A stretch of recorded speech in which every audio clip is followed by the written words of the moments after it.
And finally, for today's episode, let's turn to David Trim for a look at Adventist history. This week we learn about missionary and educator Benjamin G. Wilkinson.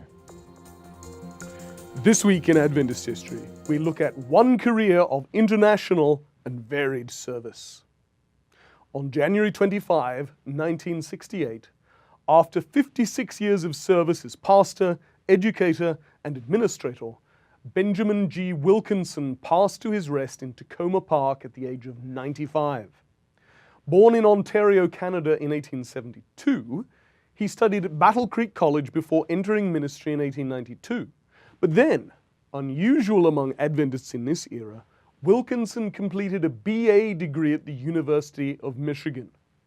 Age 25, he became professor of theology at Battle Creek College, and then 2 years later in 1899, Dean of Theology at Union College. In 1902, Benjamin married Maud Morrison, and the two went as missionaries to Europe, where for 4 years Wilkinson was an innovative and successful president of the Latin Conference, which covered France, Italy, Spain, and Portugal. On returning to the United States, Benjamin taught theology for 5 years at the Foreign Mission Seminary in Tacoma Park, while doing advanced studies at George Washington University. Wilkinson in 1908 became one of the first Seventh-day Adventists to earn a PhD degree.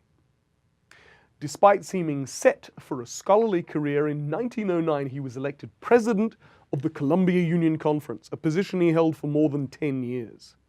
During this time, in 1911, Maud sadly died.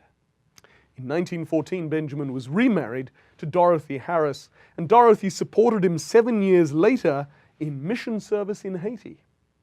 In 1924, Wilkinson returned to Washington Missionary College, today's Washington Adventist University, where he spent the last 24 years of his career, including 10 years as the college president.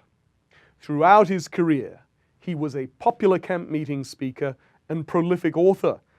2 of Benjamin Wilkinson's books are still in print: Truth Triumphant and Our Authorized Bible Vindicated. Benjamin and Dorothy enjoyed 20 years of retirement before his death in 1968, 50 years ago this week.